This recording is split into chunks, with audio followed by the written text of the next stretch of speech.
Look, you ever see someone younger than you become financially successful and immediately start wondering what they know that you don't, even if you never say it out loud? Because the strange part isn't their success.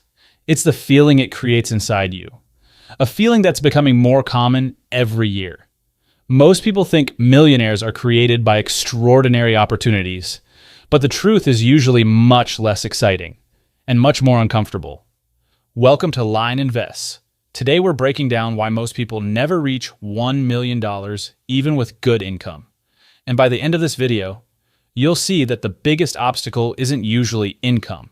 It's an invisible pattern hiding inside everyday life.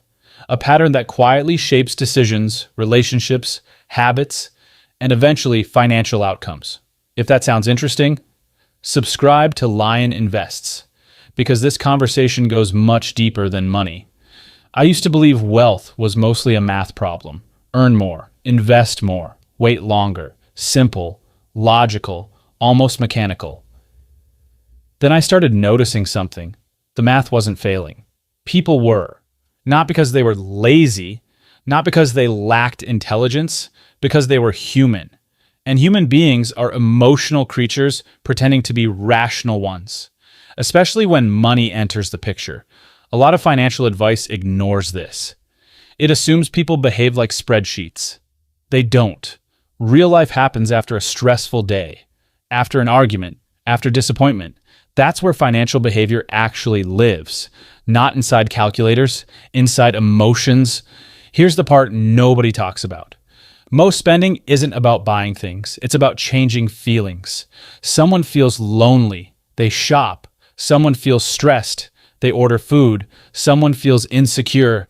They upgrade something, sometimes several things. The purchase creates relief, brief relief, but relief nonetheless. And the brain remembers that, which is where the cycle begins. At first, it seems harmless. One purchase, one reward, then it becomes a pattern, a routine, a default response. Most habits start as solutions. The problem is, they often become problems themselves. I remember looking back at my own spending one year, not judging it, just observing it. And something surprised me. Many purchases had almost nothing to do with necessity. They were reactions to boredom, reactions to stress. That realization was uncomfortable because it meant the issue wasn't my income. It was my awareness. Most people never perform that audit, not a financial audit. An emotional one. They know where their money went. They don't know why it went there. And that distinction changes everything because behavior always has a reason. A person earning $120,000 can still feel broke, not financially, emotionally. Their lifestyle expands faster than their peace of mind, faster than their savings, faster than their freedom. This is where lifestyle inflation quietly enters, like a treadmill speeding up beneath your feet. The raise arrives. Then the upgrades arrive. Right behind it, better apartment, better car, better monthly obligations. Nobody calls them obligations, though. They call them rewards, which makes them harder to question, harder to resist. Here's a statistic that always sticks with me.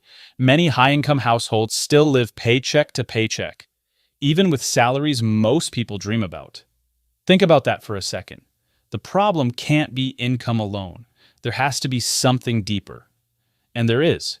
Human beings adapt incredibly fast, faster than most people realize. The dream car becomes normal. The dream salary becomes normal. The dream life becomes Tuesday. That's how adaptation works, which means satisfaction keeps moving. Like a finish line running away from you. Most people spend their entire lives chasing a feeling that disappears shortly after arrival. And honestly, that's exhausting. Because every new level promises peace. Yet somehow peace never seems to arrive. This is where many future millionaires are created. And where many future millionaires disappear. Not because of one dramatic mistake, but because of one invisible pattern repeated for years. Most people think comparison starts with envy. It doesn't. It starts with exposure. Years ago, you mostly compared yourself to neighbors, co-workers, maybe a few friends. Now you compare yourself to thousands of people. Before breakfast, someone bought a new house. Someone launched a business. Someone retired early. And even if you know it's curated, part of your brain still treats it as reality. That's the dangerous part.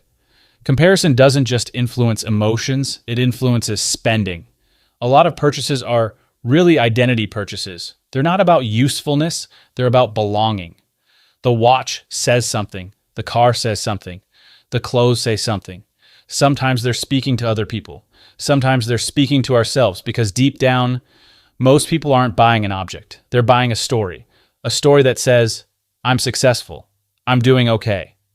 The problem is, stories can become expensive.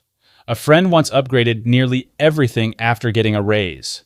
Not because he needed to, because he felt he was supposed to. His income increased, his image improved, his freedom didn't. That's the contradiction nobody notices. Wealth often looks smaller than status. A millionaire driving an ordinary car looks average. A broke person driving a luxury car looks wealthy. Appearances create confusion. Numbers reveal reality, and reality usually hides behind closed doors. Here's where things become mathematical. And honestly, this part surprised me when I first calculated it. Imagine someone spends an extra $15 every day. Nothing dramatic, barely noticeable. That's about $450 a month. Most people wouldn't panic over that number, but investing that amount consistently for decades can become hundreds of thousands of dollars. That's the thing about repeated behavior. It compounds in both directions. Good habits compound, bad habits compound. Indifference compounds too. Most people understand compound interest. Very few understand compound behavior. Small actions become identities. Identities become lifestyles. Lifestyles become futures. This is why financial outcomes often look sudden, even when they took 20 years. People see the result, they miss the repetition. A tree looks impressive when it's tall. Nobody applauds the seed. Wealth works the same way. Now you might be thinking, okay, but what if I'm already behind? And honestly, that's exactly what many people feel. They look at their age, their debt, their missed opportunities. Then they quietly decide it's too late, but that's another psychological trap. The trap of hopeless arithmetic. People assume the future must resemble the past, even though life rarely works that way. The next 10 years don't care what happened in the previous 10. They only respond to what happens next. One automated investment, one reduced expense, one better habit. None of these feel life-changing. That's because change usually arrives disguised as repetition. The future isn't built in dramatic moments. It's built in ordinary ones. A transfer that happens automatically. A purchase you didn't make. A habit you repeated. The people who eventually reach $1 million rarely wake up different. They simply stop living on autopilot. They become aware of patterns. Then they slowly redesign them. Not perfectly, not instantly, just consistently. Because wealth isn't really a reward for intelligence, it's often a reward for alignment. Aligning today's actions with tomorrow's goals.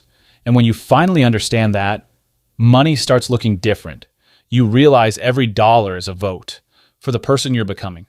So maybe the real question isn't whether you'll reach $1 million. Maybe the real question is, what invisible pattern is deciding your future right now? Because years from now, your life will largely be the result of small decisions that felt insignificant at the time. If this video made you think differently, leave a comment below. Subscribe to Lyon Invests and watch the next video because the patterns you don't see are often the ones shaping everything.